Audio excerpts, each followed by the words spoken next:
ॲथरच्या दमदार स्कूटर्स आता कुडाळमध्ये ॲथर 450 आणि ॲथर रिस्टा.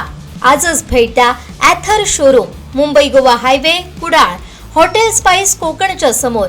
संपर्क 9730 10 64 77. वेंगुर्ला तालुक्यातील होडावडा नंबर 1 या शाळेत 60 पटसंख्या असताना गेले वर्षभर केवळ 2 शिक्षक असल्यानं याचा विद्यार्थ्यांवर आणि शाळेच्या गुणवत्तेवर परिणाम झाल्याचा आरोप करत आणि वारंवार पाठपुरावा करूनही एक अतिरिक्त शिक्षक मिळण्यासाठी मागणी पूर्ण न झाल्यानं अखेर संतप्त पालकांनी उन्हाळी सुट्टीनंतर शाळेच्या पहिल्याच दिवशी चक्क पंचायत समिती वेंगुर्लेच्या इमारतीतच शाळा भरवली. दरम्यान वेंगुर्ला पंचायत समिती सभापती शंकर घारे, जिल्हा परिषद आरोग्य आणि शिक्षण सभापती प्रितेश राऊळ यांनी यावर यशस्वीरित्या तोडगा काढल्यानंतर मुलांना होडावडा शाळा नंबर 1 इथं पुन्हा पाठवण्यात आलं.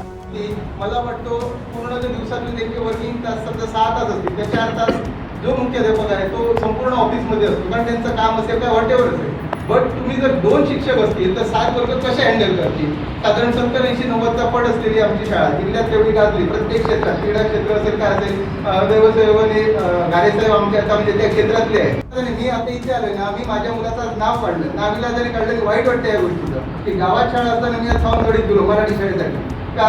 कारण 3 वर्ष आले आणि मी काय म्हटलं, मी आता हात टेकले शासनासमोर. कारण आम्ही वारंवार मागणी करून जर शिक्षक मिळत नसेल आणि आमची हक्काच्या मागतो ना, जर 60 मुलं आहेत आणि जर 3 किंवा 4 जर शिक्षक मिळत नसतील, शाळा कशी चालणार?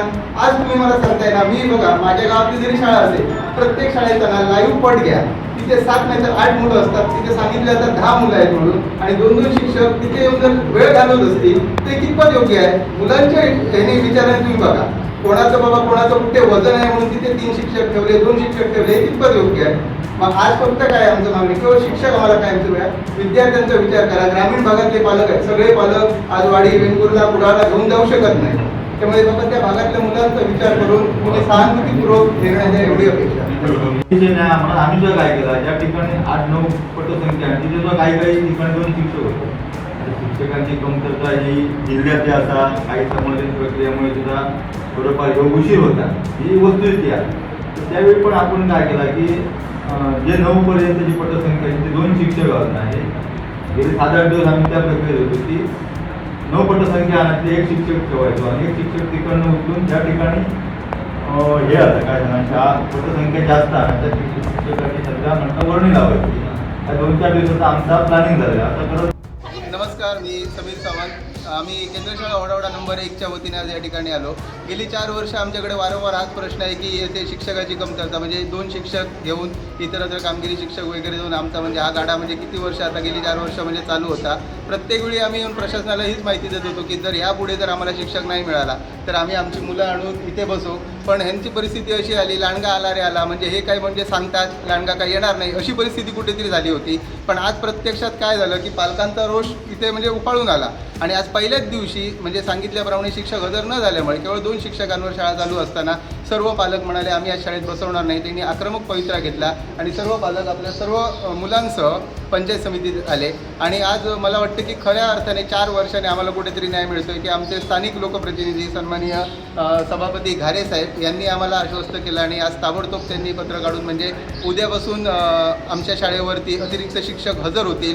आणि त्याचबरोबर सन्माननीय आमचे शिक्षण सभापती राऊळ साहेब आणि घारे साहेब यांनी या ठिकाणी आम्हाला म्हणजे आताच्या क्षणाला तरी न्याय दिला आहे. पण प्रत्यक्षात आता उद्या पाहूया की शिक्षक हजर झाल्यानंतर खरंच आम्ही आमच्या होडावडेवासियांच्या वतीने सन्माननीय घारे साहेब, शिक्षण सभापती आणि आमचं शिक्षण विभाग यांचे आम्ही म्हणजे आभार व्यक्त करतो. पण ह्या क्षणाला ताबडतोब त्यांनी उद्यापासून आमचा शिक्षक हजर राहावा एवढी मी प्रश्नाला विनंती करतो. मुळात साहेब आमची केंद्रशाळा होडावडा नंबर 1 म्हटल्यानंतर केंद्राची प्रमुख शाळा आहे होडावड्यातील. मग ह्या शाळेमध्ये काय होतं की केवळ 2 नाही तर मंजूर शिक्षक 3 आहेत, पदवीधर शिक्षक 1 आणि 2 उपशिक्षक. पण गेल्या वर्षी जो उपशिक्षक यांची बदली झाल्यानंतर एकही शिक्षक तिथे हजर जाऊन राहिलेला नाही. मग त्यामुळे केवळ 2 शिक्षक आणि अतिरिक्त कामगिरी शिक्षक म्हणून इतर शिक्षक पाठवले जातात. पण कामगिरी शिक्षकांची मानसिकता नसते, ते म्हणतात की आम्ही कामगिरी आहे, आम्ही तुमच्या अधिकृत नाही. त्यामुळे व्यवस्थितरित्या काम म्हणजे त्यांच्याकडून कामगिरी केली जात नाही. यामुळे गुणवत्ता पूर्णपणे ढासळलेली आहे. मुलांच्या विद्यार्थ्याच्या अध्यापनावर भरपूर परिणाम होतो आहे. यासाठी सतत गेली 4 वर्ष आम्ही पाठपुरावा करतो की आम्हाला शिक्षक पाहिजे, नाही तर आम्ही मुलं आणू. आणि आज ती म्हणजे वेळ येऊन ठेपली. याबद्दल मी आता आम्हाला म्हणजे आमचे स्थानिक सन्माननीय सभापती घारे साहेब यांनी आम्हाला म्हटलं किंवा राहुल साहेब यांनी म्हटलं असेल की आम्ही दिलगिरी व्यक्त करतो की आपल्याला किंवा प्रशासनाला आमच्यामुळे त्रास झाला असेल. पण हा त्रास ही आमची खतखत आहे म्हणून आम्ही सहानुभूतीपूर्वक तुम्हाला खूप म्हणजे विनवणी केली, मागणी केली, पण तदनंतर म्हणतात ना तो जो आहे ना तो उद्रेक आज या पहिल्या दिवशी म्हणजे पालकांच्या या भूमिकेतून म्हणजे हा दिसून आला आहे. प्रशासनाला कुठेतरी जाग येण्यासाठी अशा पद्धतीचं एक करणं हे आम्हालाही चुकीचं वाटतं मुळात, पण आमचा नाविलाज झाल्यामुळे या गोष्टी झाल्या. भविष्यात असं होऊ नये, आम्हाला आमच्या मुलांचा शिक्षणाचा अधिकार आपण म्हणजे द्यावा किंवा त्यांची गुणवत्ता वाढावी यासाठी हा आमचा प्रयत्न. आज तुम्हाला शिक्षक मिळालाय का? मिळालं म्हणजे आज उद्यापासून हे कामगिरी शिक्षक पाठवतोय असं त्यांनी पत्र दिलं आहे. म्हणजे त्याच्यावर आता आम्ही आश्वस्त होऊन सन्माननीय घारे साहेब आणि राहुल साहेब यांच्या शब्दाला विनंती देऊन आम्ही या ठिकाणी आता मुलांना घेऊन आमच्या शाळेत माघारी परत